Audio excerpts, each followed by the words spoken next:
There's a reason Dorothy from The Wizard of Oz was afraid of lions, tigers, and bears. They're powerful animals capable of great destruction, especially that last one. Stumbling across a bear in the wild is enough to make anyone shake with fear. His strength is also their downfall, at least in some parts of the world.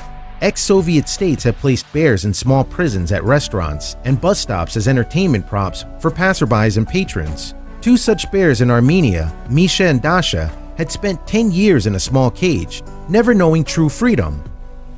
But when one publication shined a light on the bear's horrific situation, one organization stepped up in a big way to save the day. It's difficult to think of an animal more fierce than a bear. It has a rare combination of size and speed that makes it nearly impossible for you not to become a knee-knocking mess if you stumble upon one in the wild. Unfortunately, those attributes have made bears symbols of power, and that makes them just as alluring as dangerous. In countries such as Armenia, restaurants, malls, and factories are capturing bears to put on display for entertainment purposes. Bears like Misha and Dasha, below, are two such victims. Misha and Dasha's lives were simple. Entertain those eating at the riverside restaurant opposite their cage. Likely kept in the cage since they were cubs, Misha and Dasha spent their days pacing the small cage and never knew true freedom. Would they ever? To the horror of many, these bears were severely underfed and so desperate for food that they nibbled on twigs. Yet they were the visual entertainment for restaurant patrons gorging themselves on food. They were lucky if sympathetic patrons shared some scraps. Located in the Armenian capital of Yerevan, the bears lived a miserable existence at the restaurant in question. That was until, finally, one organization decided to make an attempt to free the bears for good. But would their plan work?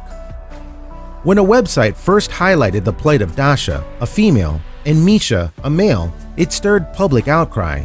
Soon, sympathetic people all over the world donated thousands of dollars to help give these bears a better life. That money found its way to International Animal Rescue, IAR, and the rescue group quickly went to work.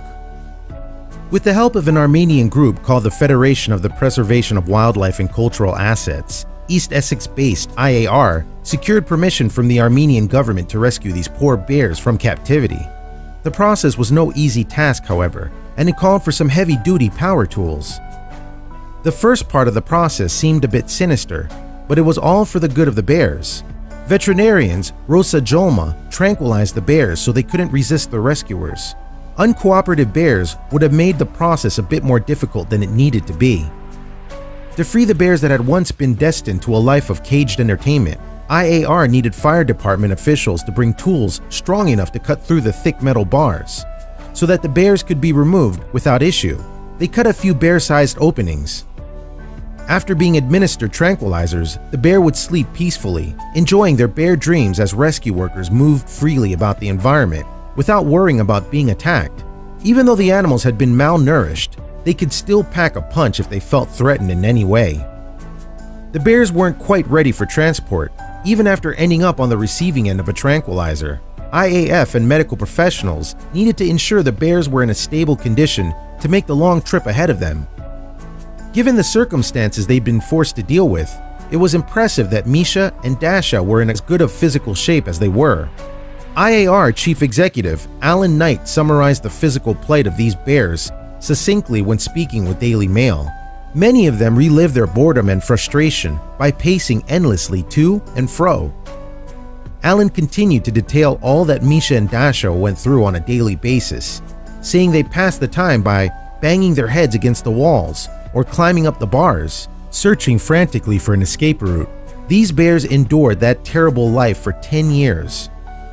For the bears' safety, IAR needed to utilize a few devices to ease the moving process. Since they couldn't very well pick up the bears, they had to rig up a rope system to help with distributing the animal's weight. Both bears received similar treatment after being tranquilized. While it might have seemed like an unfortunate process, the end result for these bears would make all of this discomfort worth it. After all, IAF planned to bring them to a bear sanctuary where they could live free and snack to their heart's content. It took the strength of 8 men to lift each bear out of the cage so that they could put him into a large transporter. Naturally, bear rescue is a group effort. Finally, Misha and Dasha were free from their terrible prison. The sad truth, unfortunately, is that Misha and Dasha weren't the only bears that needed rescuing. It's not uncommon for bears to be placed in captivity all over ex-Soviet states, which still view the bears as symbols of power. I've seen the conditions these bears are living in for myself, IAR Chief Executive Alan Knight told the Daily Mail, and they are nothing short of appalling. Luckily, the IAR team could provide a certain peace for these two bears, who needed to be transported from the facility in special metal crates. Knight continued admonishing the conditions these bears were subjected to. Some bears have been living for years in small, barren cages, he said, surviving only on scraps and filthy stagnant water and standing on stinking mounds of their own feces. Misha and Dasha were the first of 80 bears that IAF set free in sanctuaries.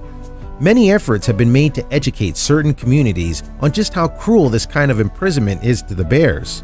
But unfortunately, there's still a lot of work to be done. In the meantime, Misha and Dasha could at least enjoy some semblance of true peace and happiness. It's beyond unfortunate that these bears are taken as healthy, fit cubs and forced into a lifetime of captivity. Hopefully, IAF can see most, if not all, these bears freed from their prisons.